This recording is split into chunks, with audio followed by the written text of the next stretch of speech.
Bismillahirrahmanirrahim. Dear viewers, Assalamu alaikum. A very good afternoon and welcome to the Talking Point TV show, broadcasting live and interactive on Noor TV, Sky Channel 819 across Europe and throughout the world in many countries. My name is Ahmad Bostan al-Qadri, and as always we are with you for a whole hour full of education, information and much more. So I sincerely hope you can stay with us throughout the duration of the program. Well, as you know, we are here each and every week giving you the very latest in local and national and even international news. Of course, those discussion points that matter, the guests that know what they're talking about, and of course lively debate. Of course, today is the 11th of September 2011, exactly 10 years since the terrible atrocities of 9/11. We're splitting today's program in two, right down the middle. We're going to be talking about the anniversary of 9/11, 10 years on, in the first half hour of the show, and then we're going to move on to talk a bit about youth cuts, linked in, I suppose, to our topic last week about the riots of 2011. Well, joining me in the studio to discuss both of these topics, of course, the issue of 9/11 first, I have Councillor Waseem Zaffar and Councillor Ayoub Khan. Councillor Waseem Zaffar, of course, from the Labour Party, Councillor Ayoub Khan from the Liberal Democrats, and of course, local cabinet member for local services and community safety. Assalamu alaikum both, welcome to the programme. Thank you very much for giving up your valuable time to be with us this afternoon. Wa alaikum salam. Alaikum salam. If I could start off with yourself, Councillor Waseem Zaffar, I don't think many people will need reminding, but just tell me, what was your immediate reaction when you heard about the terrible atrocities of 9/11 10 years ago that has really shaped the formation of government policy, public opinion and various other things over the past decade? Well, I got a telephone call of a relative as soon as the first plane had hit into the Trade Tower, and it seemed as if we were watching a Hollywood film, and he was unbelievable, completely shocked at the state of affairs. And I was watching live television footage when the second plane went into the second Trade Tower, and I think 9/11 will go down as history as being probably the saddest day, definitely in my lifetime. That, you know, thousands of people lost their lives, and my heart really goes out not just to those that lost their lives, but their close ones who've been having to reflect on that, and today will open up some wounds for them too. I was watching a documentary last night on the internet. A American TV channel has been following the lives of children who were born after 9/11, who had lost their fathers in the terrorist attack, and just to see how their lives have developed in the last 10 years, and they'll be celebrating their 10th birthday over the next 12 months or 9 months rather, and it's just, you know, how will they grow up not knowing and not being able to communicate and not have that feeling of a father figure close to them. So it's very sad what happened, and it's definitely changed this world upside down. You know, it's changed this country. 7/7 very soon after that had a huge impact in the way society in general was in this country, and it's just today opens up wounds on what really happened then, and how it impacted on this particular on our society in general. Councillor Ayoub Khan, on that specific day we saw ordinary individuals in their offices going about their daily business, not just people from the US but from many countries. Of course, the World Trade Center being at the heart of a lot of activities around the world, a lot of people visiting it on a regular basis. I think it's truly shocking what we saw in terms of the fact that these were ordinary individuals. How do you think society has reacted, and the community at large has reacted, to 9/11 since that day in 2001? Well, I certainly believe that the perception of the Muslim community was affected dramatically. I mean, we know that certainly in America there were many incidents of attacks, and that wasn't just on Muslims, it was on Asians. And like in Britain, most of the corner shops, if you like, are Asian owned. It's a similar setup in the States, where, for example, Sikhs were attacked because the resemblance of, you know, the beard and so forth. And so I think into the society in general, had a great deal of animosity against the Asian community after those attacks, and it's taken a long time to heal some of those wounds. And then we see government policy which has changed. We saw the invasion into Afghanistan, and obviously that has its own ramifications for society, because clearly any war means loss of life, and we've seen an immense loss of life. And I think, you know, September 11, where we've lost 4,000 or thereabouts individuals as a result of this tragedy, but I think also we must reflect and look at the innocent loss of life across the world. I think collectively, when we look at what happens in places like Kashmir, where we have had mass graves in a similar number, how does it balance in terms of public perception? And media is very strong, and I've always advocated that the media has a duty, a responsibility. And when we see atrocities across the world, I think they should be on equal footing. But given that this is September the 11th, and you know, such an important day for people to remember the loss of life, and I think also it's important to remember that we have Muslim families which have suffered as a result. People that were working in those blocks, Twin Towers, like you've said, not only from all countries but from all ethnicities and various religions. And I think, you know, it's sometimes difficult. We've had acts of criminality, and I think that's difficult to disseminate in terms of getting the communities and society as general to accept that this wasn't about religion. You've had a terrorist attack, full stop, and the people responsible were criminals. Now, Councillor Ayoub Khan, in light of what happened on September the 11th, 2001, and of course the misconceptions, complete inaccuracy and blatant lies that have been spread in certain parts of the media regarding Muslims and Islam in general, do you think this has encouraged Muslims to actually come forth and show that we are playing a positive role in society? I think it's difficult because certainly in Britain, the Muslim community has played a very strong role, and sometimes people feel that by actually doing more has a negative impact. And you know, certainly the ward which I represent, people in Aston, were very concerned about how they were perceived in their daily jobs, for example. The name, a Muslim name, having a impact when people were talking.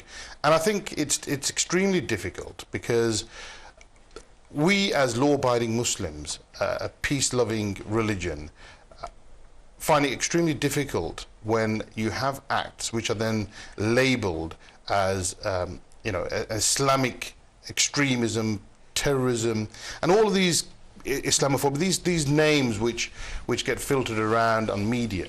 I think the job becomes very difficult. And just to give you an example, I know we're going to be talking about youth cuts and the riots, but I think it's fitting to mention both families, Tariq Jahan and Qudus, after they lost their family members during the riots, and how they've come out and talked about forgiving and moving on. And I think, you know, that one incident, certainly in Britain, and I'm sure probably further afield, was one way of actually showing a different side. But it's taken a tragedy of the nature which we witnessed to actually give that feeling and that sense of, you know, hold it one second, you've got, is this what Islam is about? Are these the sort of Muslims that we seem to forget about when we, you know, generally talk about the religion? And I think it's very difficult, and it will take many years for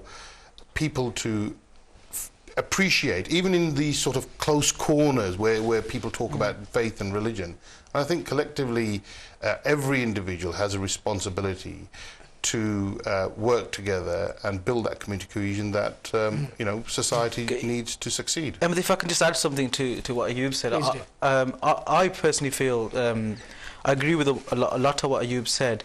I feel that the re-emergence of the far right in this country, we've seen the BNP have a successful election during the last European election where they got 2 MEPs elected. We've seen EDL and other such far-right groups emerge. I think 9/11 and 7/7 had a huge deal to do with that.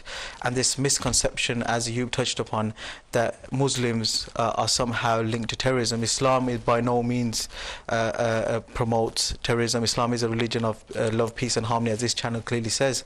So I think Islamophobia has been a huge issue that's developed since 9/11, and I think the far right, and sometimes I don't necessarily say every member of the BNP is racist, everyone involved in the EDL is racist, but they get drawn into that particular agenda, and for some reason 9/11 and 7/7 hasn't helped our community, but the Muslim community in this country and across the world and across the West in particular do a great deal in terms of promoting community cohesion, but the onus has been on us as Muslims. In a way it's guilt by association, and we've been labelled as people who are involved in terrorism without actually doing anything wrong, and the onus has been on us to ensure that our religion isn't labelled in that particular way.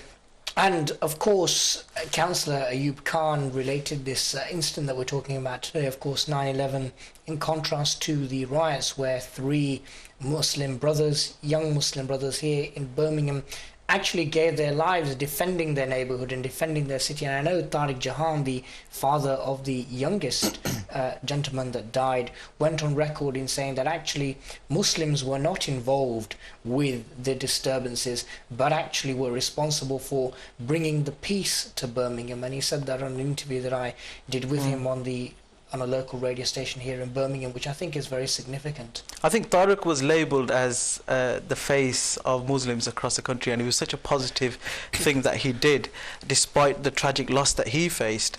And I think one of the reasons he had such international media coverage of what he said is because of the way that Muslims in the past have been perceived.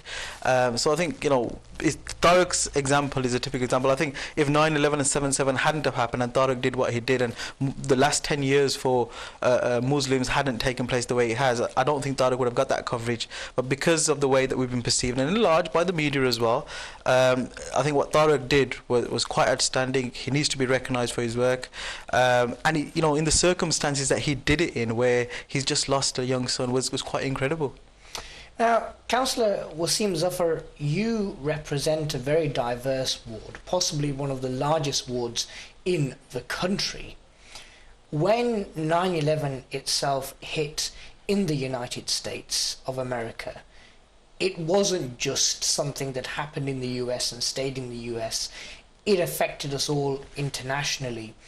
What have you seen by way of actions by Muslims in your ward to try to improve the image of Islam as a whole? Have you seen a certain element of Muslims trying more to come forth as positive individuals and positive role models? I think Muslims in general across society here in the UK have been playing a great role in terms of promoting love, peace and harmony, promoting community cohesion, promoting, supporting and helping your community, helping your neighbours, working in the neighbourhood. But as I said earlier, there's been a greater onus on Muslims. I certainly, as a Muslim, I was, I think, 20 years of age when 9/11 happened, and I've, for the last 10 years, when I go to meetings and I talk to meetings, I've just become a councillor recently, so as a community worker in the last 10 years, I think there's been a greater onus that I insist on mentioning the fact that terrorism has nothing to do with Islam, and Islam is this, and Islam promotes love, Islam promotes this, and I feel that it's been on myself as an individual, as a Muslim, to do that. And similarly, other such Muslims have done that. Noor TV is just outside my ward and just inside Ayoub's ward, and I think Noor TV was, in a way, one of the reasons it was created and put together was for that particular reason, to promote the real Islam, and to go and to put it out to non-Muslims what Islam is about. So I think there's been a huge contribution from Muslims in society in general, but in particular in the last 10 years, to show the world, show non-Muslims what the real religion is about. And there's been a number of different projects that have been supported by government too, the Young Muslims Advisory Group, the Women's Muslim Advisory Group. These are initiatives that were set up in the last 10 years to liaise with the Muslim community and to promote positive role models from within it. Councillor Ayoub Khan, we've mentioned, of course, the terrible tragedy that we've seen here in Birmingham with the death of our 3 young brothers. What do you think should be done or could be done in future that would improve the image of Islam but will not be as tragic as the terrible deaths that we've seen recently? I think it's a challenge in itself, because, like Waseem said, we're almost guilty through association, and there is apprehension that, well, why should I take the front line? Why should we, as a peace-loving religion, need to justify our overarching principles? And, you know, there are individuals which feel very strongly about that, and then you have individuals that are, you know, are labelled community leaders or faith leaders, which have taken the extra step, such as Noor TV, which have actually found a mechanism, i.e. through media, to promote the message of Islam. And I say it's difficult because you have these 2 categories of peoples, if you like.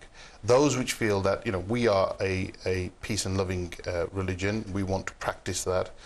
And then you have those which, and the first category, they also promote it, but they don't feel that they should go out of their way to promote it.